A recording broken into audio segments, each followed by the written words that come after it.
Scorpion offered to perform harakiri to atone for his offense. But Raiden suggested a more productive alternative. Instead of death, Raiden sentenced Scorpion to life. He imbued Scorpion with a small portion of the Jinsei's power, linking him to Earthrealm's essence. Scorpion and his Shirai Ryu clan would protect the Jinsei and Earthrealm forever.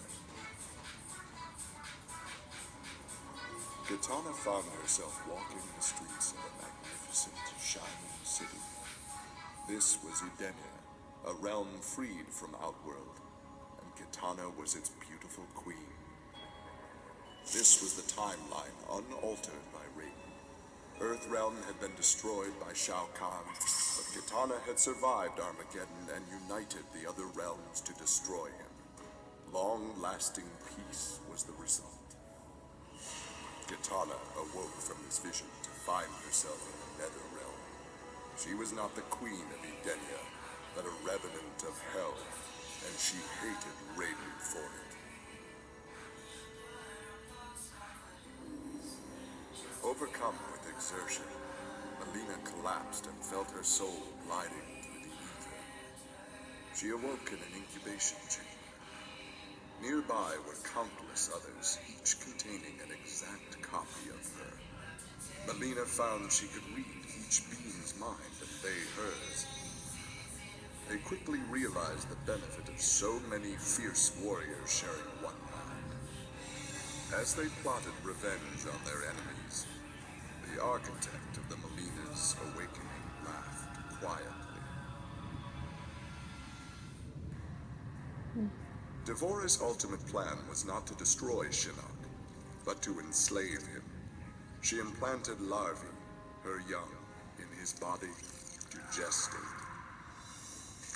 Having consumed the godlike power of their immortal host, Devora's offspring were unlike any Chitin ever born. As they matured, they spread like locusts throughout the realms. Her army of Chitin super drones brought glory to Devora, their beloved queen, and destruction to all.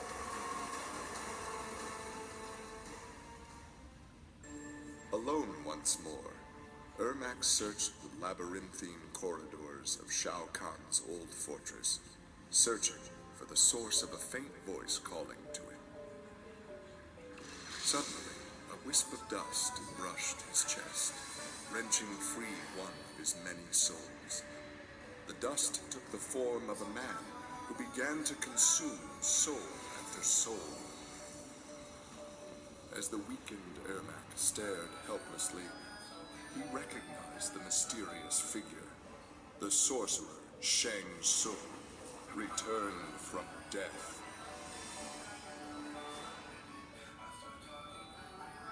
Nearly 150 years ago, Aaron Black had been hired by Shang Tsung to assassinate an Earthrealm warrior. In return, Shang had slowed Black's aging process. He could therefore afford to be patient. If an employer wanted someone dead, they would be in time. A team of young Earthrealm warriors had caused Aaron Black's current employer, Kotal Khan, much inconvenience. With the patience of a viper, Black eliminated them all.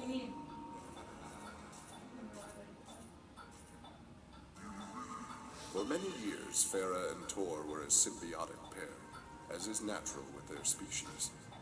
But that bond was broken when Farah came of age and began the Great Transformation. Farah Tor returned to the Tarkatan Wastes, where Farah began her metamorphosis. The process took an agonizing 3 outworld years, during which time Tor withered and died. Now a brute, Farah will be chosen by a rider. A new symbiotic pairing will be forged, and new battles will be won. The Shokan had become outcasts for refusing to aid either side in the Outworld Civil War. But with the conflict over, Prince Goro decided to re-enter the political landscape. Kotal Khan's armies were weak from years of battle. his rebels were scattered. It was an easy matter for the Shogun to seize control. The newly crowned Emperor Goro had his rivals exterminated. No Ashtek, Kaitin, Edenian, or Tarkatan would usurp his throne.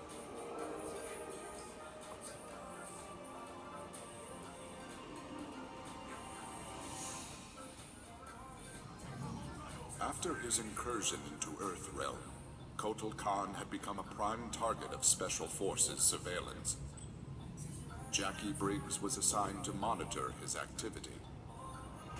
Jackie followed Kotal Khan to an equatorial jungle, where he entered a hidden pyramid. Inside, he retrieved a glowing crystal skull.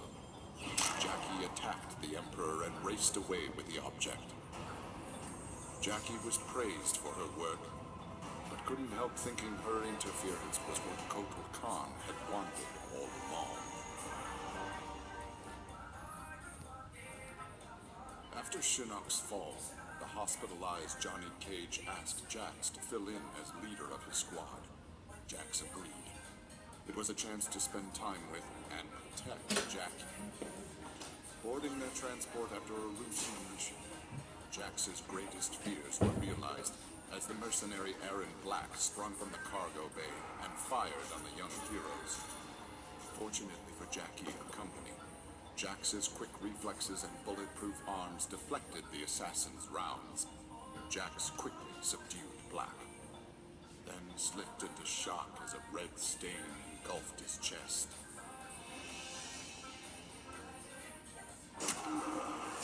Johnny Cage's life had turned out to be stranger than any science fiction film, but he knew the final scene was approaching.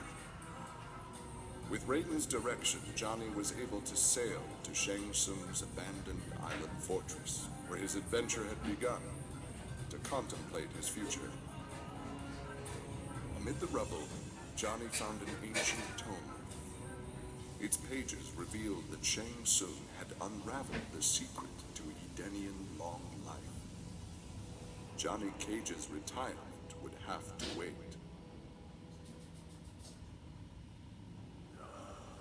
Kano had always been a survivor, but even he would one day succumb to fate. His ideals of ruthless terror would die with him, unless he could pass on his methods to a new generation. Combat, weapons, high-tech sabotage, torture, all would be part of the curriculum. But before his students could learn his techniques, Kano would beat the weakness out of them. They would understand, or die trying. Kano's first pupil? His own son. Class was now in session.